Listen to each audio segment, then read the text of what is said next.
Hello আসসালামু আলাইকুম everyone. আজকে আমি চেষ্টা করব চিকেন ফ্রাই বানানোর জন্য। যেহেতু আমি ভালোভাবে চিকেন ফ্রাইটা বানাতে পারি না, তো আমি আজকে ভাবলাম যে ফ্যামিলির সাথে একটু চিকেন টাইম স্পেন্ড করব।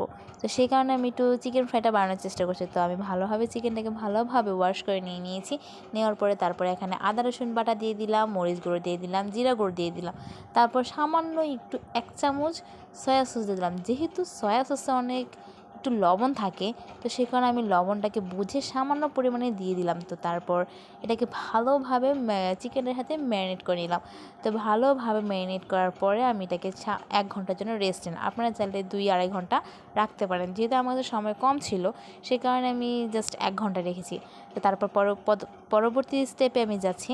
আমি সামান্য একটু ময়দা নিলাম। ময়দা নেওয়ার পরে এখানে একটু লবণ দিয়ে এটাকে মিক্স করে নিলাম। তারপর চিকেনের সাথে যে ডোটা তৈরি করতে হয় সেটাকে আমি করে নিলাম। তারপর এটা একটা চিকেন নিয়ে ময়দাটার সাথে ভালোভাবে উপর দিক দিয়ে ময়দাটা ছড়িয়ে ছিটিয়ে আমি এটাকে ভালোভাবে চেপে ময়দাটার সাথে লাগিয়ে নিব। তো তারপর ভালোভাবে লাগিয়ে নিতে হবে যাতে আমাদের যে চিকেনটার সাথে সম্পূর্ণ ময়দাটা লেগে যায়। তো তারপর আমি এটাকে ভালোভাবে এক্সট্রা যে ময়দাটা থাকে সেটাকে ভালোভাবে ঝেড়ে ফেলে দিব, যাতে সেটা এক্সট্রা ময়দাটা না লেগে থাকে। তা আমি যে সাইডে একটা পানি নিয়ে নিয়েছি, পানির সাথে 30 সেকেন্ডের জন্য আমি এটাকে ভিজিয়ে রাখবো। তো আপনারা চাইলে এটাকে একবার করতে পারেন। আমি একটু পাতলা ডোটাকে মোটা রাখতে চাচ্ছি, যে ক্রিসপিনেসটা থাকে এটা একটু মোটা রাখতে চাচ্ছি। তো সেই কারণে আমি এটাকে দ্বিতীয়বার আবার করব। তো আপনারা চাইলে এটাকে একবার করতে পারেন, যে এখন এটা করে ময়দাটাকে ছেড়ে এটাকে রেখে দিতে পারেন। তো আমি একটু চাচ্ছি একটু মোটা, লেয়ারটা একটু মোটা চাচ্ছি। সে কারণে আমি এটাকে করে আবার পানিতে ভিজিয়ে 30 সেকেন্ডের জন্য রেখে দিব। তো 30 সেকেন্ডে রেখে দেওয়ার পরে এটাকে আমি ভালোভাবে ময়দার মধ্যে আবার মিশিয়ে নিব। তো দেখছেন আমি এখন এটাকে 30 সেকেন্ডের জন্য আবার পানিতে ভিজিয়ে নিলাম। ভিজিয়ে নেওয়ার পর এটাকে আবার ময়দার সাথে মিক্স করে নিব।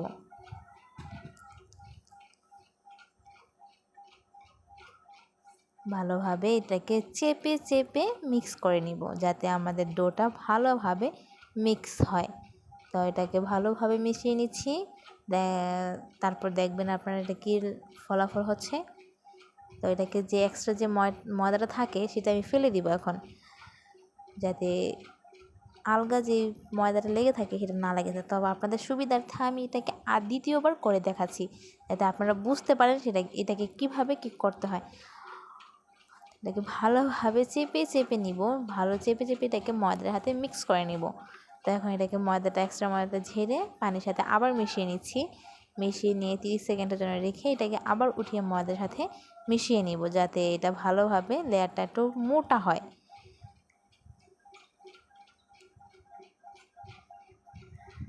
ভালোভাবে মিশিয়ে নিব চেপে আপনারা এটার দিকে খেয়াল রাখবেন যে ভালোভাবে চেপে এটাকে মিশিয়ে নিতে হবে। তো আমি আবার পানির মধ্যে রেখে এটাকে আবার করে নিচ্ছি।